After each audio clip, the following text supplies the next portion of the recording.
With the REM Council, again, it was a very difficult process. And why I keep repeating that all of these things were very difficult, because, as you know, to implement reforms in accordance with EU standards, they need to be inclusive, they need to be transparent, they need to be participatory.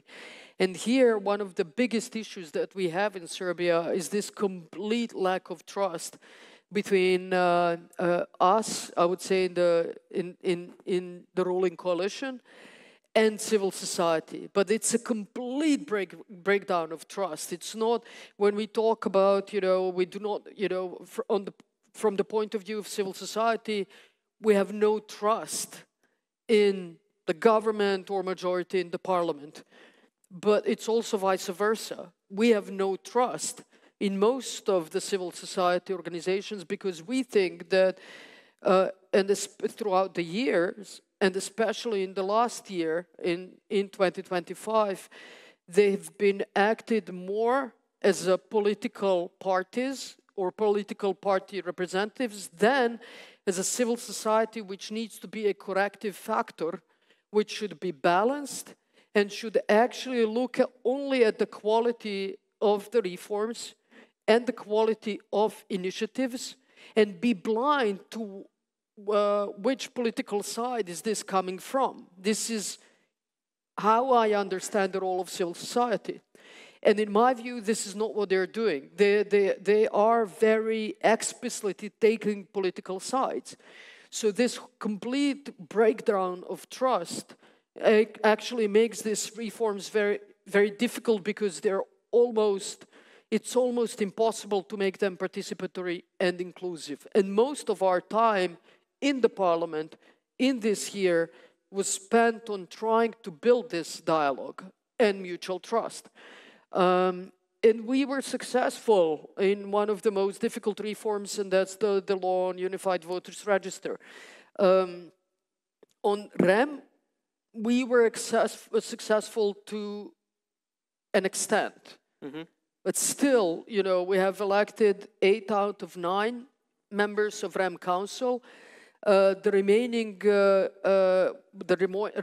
9th member of the REM Council needs to come from the category of national minority councils.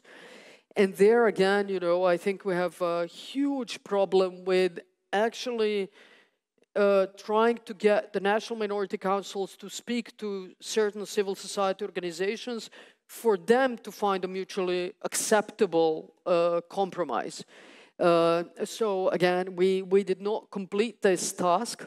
I hope we will be able to do so, but to do so, I think everyone needs to understand that it needs to be a compromise. It cannot be a blackmail or kind of red lines and, if you do not want to do this, then we don't want to participate. Democracy is never about red lines. It's never about blackmail. It's never about it's either my way or the highway. It is about compromises, and it is about step-by-step approach. So again, I'm hoping that we will be able to successfully resolve it, but we are not there yet. And finally, on the 3rd of December, we have adopted the law on gas in the parliament to enable for the full unbundling in the gas sector. Immediately after that law, on the 4th of December, the new gas company, Gas Infrastruktura, has been established basically as a company that took part of the responsibilities from Serbia Gas. So that means that, now all of the legal decisions that are needed for the full unbundling in the gas sector have been made, and this is another achievement that the president can take away from Parliament to Brussels.